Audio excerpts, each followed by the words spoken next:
Hello and welcome back to Saruwatari Xtreme. You're rolling with me in the SV today, and any day that I can take out one of my favorite cars is a good day. But let's get down to business. Projects and updates. Starting with the 7. Everything is still moving along quite nicely in the 7. As all of you will remember, the brake master cylinder, the clutch master cylinder, and the slave cylinder were causing me some issues, especially the brake master cylinder. But I'm happy to report that that got resolved. And the way it got resolved was kind of interesting. Everything goes full circle.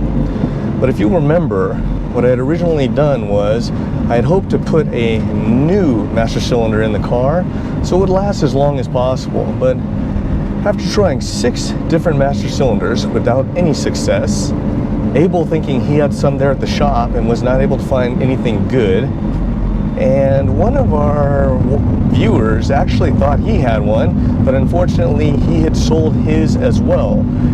Luckily, Abel thought back to when he needed one before and was able to remember that he sourced one from a company called Chips Motorsports. It was actually an upgrade master cylinder, and I was pretty excited about that, so of course I ordered one right away. The problem is I still have not received that master cylinder. I don't know how long it's going to take or if I'm going to live long enough to actually get it. But I came up with an alternative plan.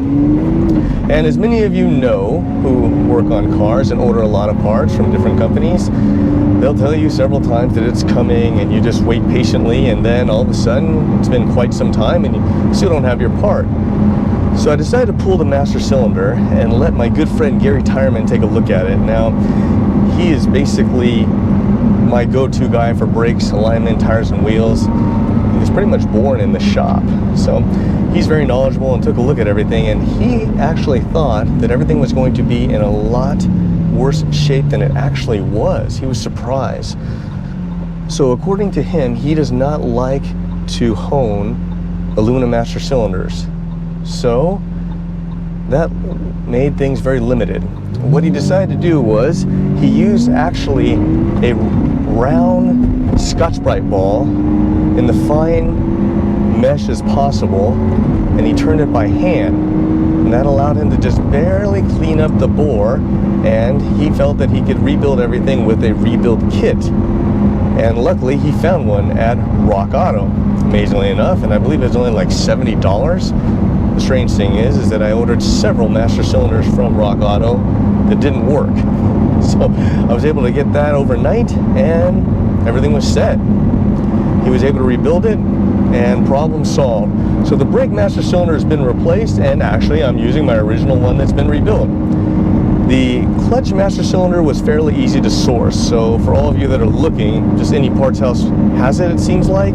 But I did pick up an extra one because who knows what it will be like in a few years from now. The slave cylinder was a little bit of a debate between Abel and I.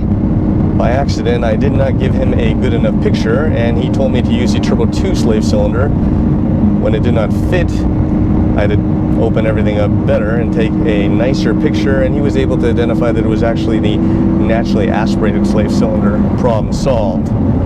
And the last piece of the puzzle was the line lock, which was also frozen, but luckily TCI made the exact same line lock, so it just dropped in. Everything got put together. I was able to bleed it all, and luckily no leaks at the pistons, at the brakes, at the calipers. So on that avenue, everything was set and moving along smoothly. So for those of you that are looking, you might think about trying to rebuild as a possibility. I am still waiting for my Chips master cylinder, and if I do get it, I am going to keep it just because of this fiasco, but you guys might check into that as well as a possibility. I don't know if that'll work for you or not. Something just to think about.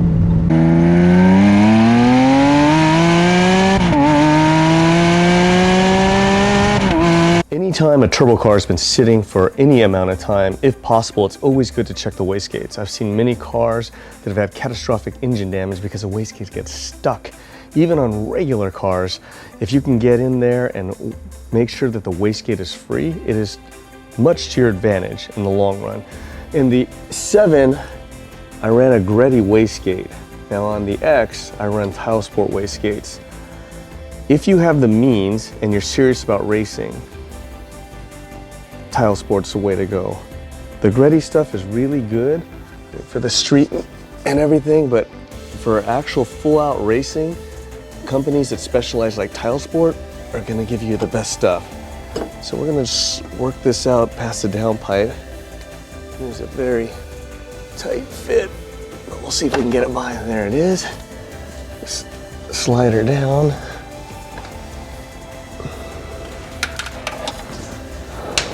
All right, let's take it over to the toolbox and inspect it.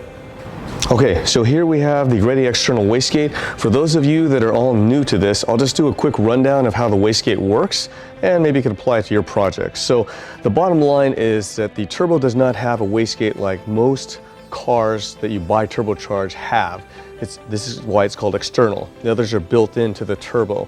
So the turbo has no regulation. The turbine wheel is spun by exhaust energy, and that spins a compressor wheel.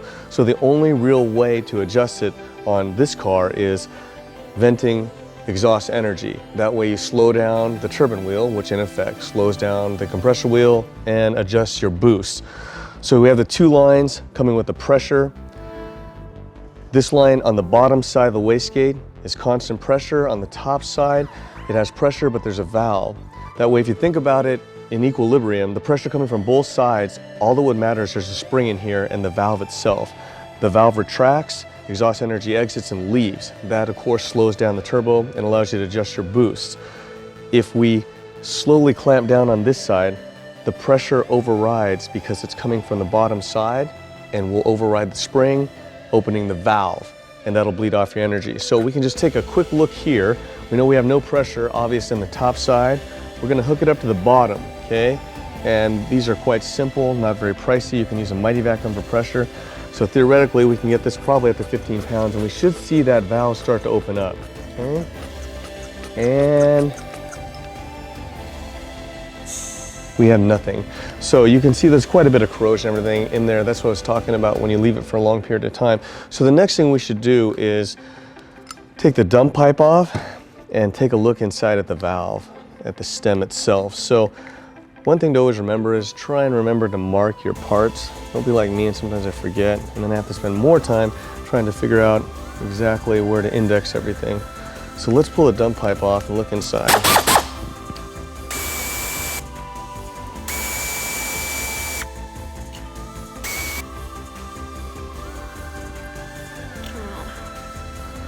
There we go, quite a bit of corrosion. Oh man, yes, you can take a look in there, you could see that there's just tons of corrosion on the stem itself. So luckily, because of my past experience, I knew that we should pull it apart and examine it. And I was hoping I could just spray lubricant in there and apply pressure on the bottom side of the diaphragm, open it up and work it. But things just don't always go my way. So the best thing to do at this point in time is I've indexed the wastegate. I'm gonna go ahead and have to pull off the top part of the wastegate and open it up. That way, hopefully I can, without spring pressure, work the valve and get it freed up. If I was to run the 7 the way it was right here, this would for sure be overboost, catastrophic engine failure. So it is something to keep in mind on your own projects. Whether or not you're taking apart wastegates or blow-off valves, if they're under load, and in this particular case, I really don't want to change the setting because I know it's set exactly ready to run. So if I change it, that throws everything off. So I'd rather just leave it assembled. So it is a bit under load. So the best thing to do is do it by hand and slowly bring it back. Like, you know, you're doing a pressure plate on a flywheel. And then that way, you don't put anything in a major bind. So we'll start by spinning around real quick. Okay, and she'll come up. She's coming up nice and slow. Go up like this.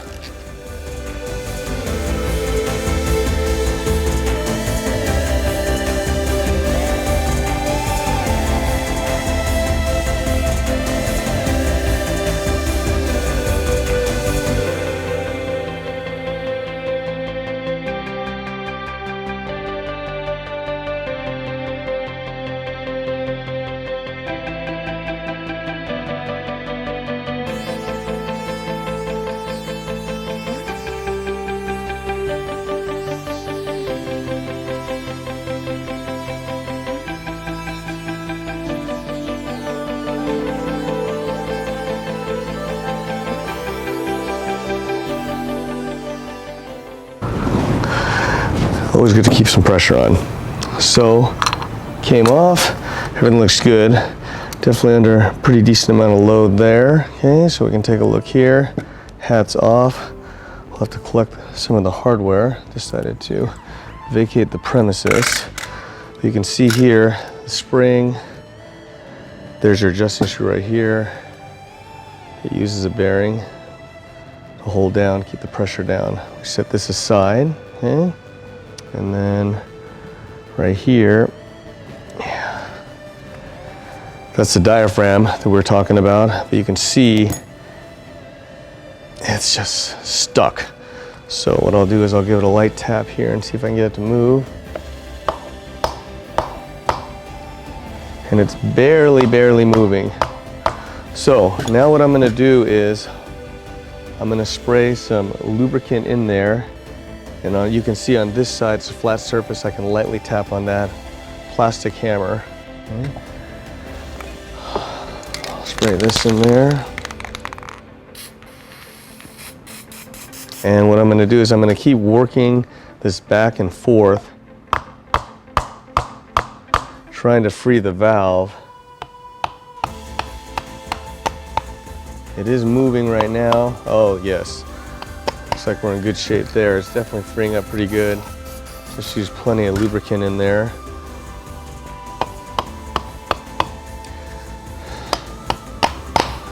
Back and forth, just keep working it back and forth until she frees up. Now you can see I couldn't even move it by hand before. Now at least it's freeing up. And then just in case, I'll mark the diaphragm since she's moving up and down now, just as an alignment point.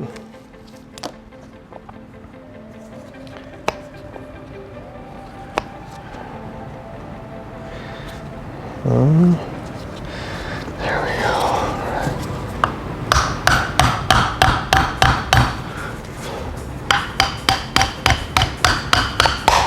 Okay.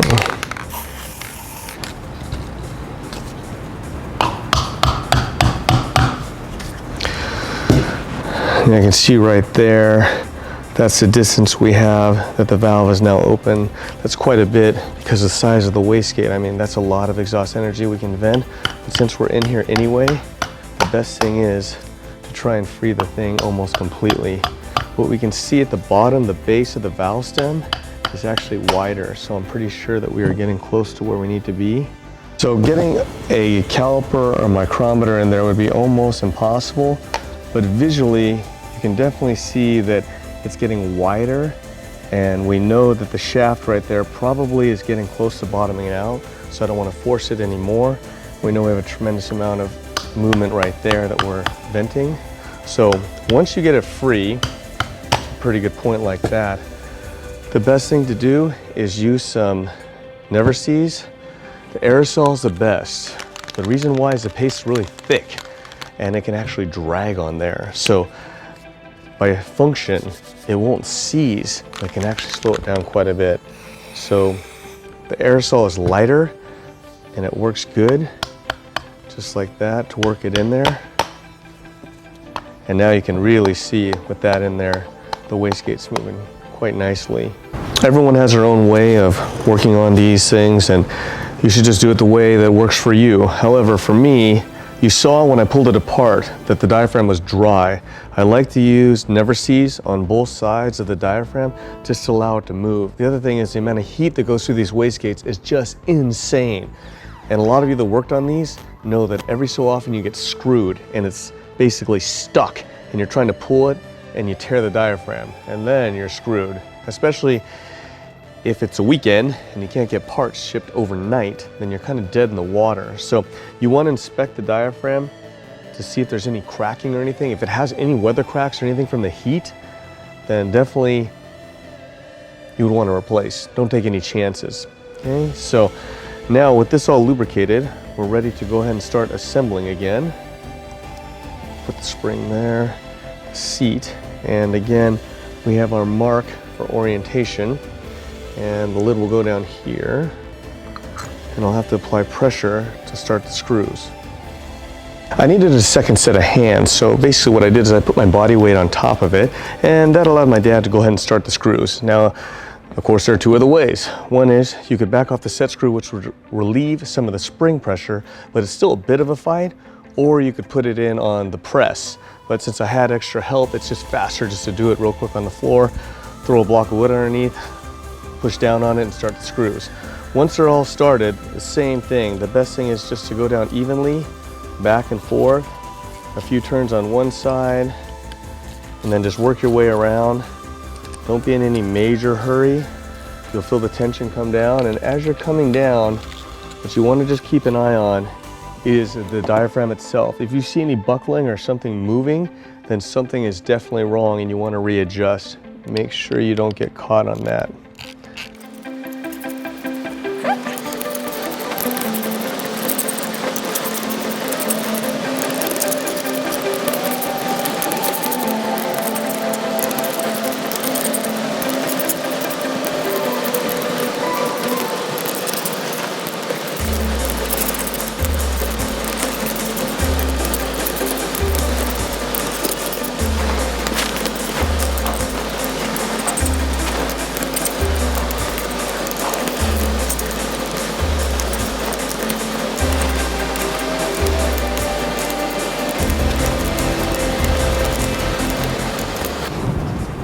Okay, once you're coming down, you don't want to go too hard, because if you go too hard, it will actually damage the diaphragm. So you just go down fairly snug, and then once you're all set with that, we're ready to put on the dump pipe. So I'm sure most of you already all know this, but anytime working with anything, an exhaust, all of your hardware, you definitely want to use Never Cease so it will come out again.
Okay, so everything's back together again. We're ready to send it back in the car. Set. Now we'll go ahead and send it up. We just have to maneuver to get the wastegate lines back up on top.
Okay, now all we have to do is tighten it down.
enjoyed seeing the SV run as much as I did, the amazing thing is at some point the SV almost looked like the RX-7. But I don't know what it could be. Anything. I'm losing my mind. Coming up on October 6th is a very big car show in San Jose. It's actually in Japantown, and the name is Shukai. For those of you that are interested in seeing the 7, my schedule being very tight, and primarily I really need to get the extra Hoonigans, as they were nice enough to give me lots of extensions on my time frame. But as all of you know, Kerry has been a monumental contributor to the channel, and when he asks for a favor, I need to come through. So his show is Shukai in San Jose, and it will be October 6th. For any of you that are interested in seeing the 7 at this current time, that is the only show that I plan on showing the 7 at. So if you guys are interested, I'll see you there. Have a great weekend. See you next time.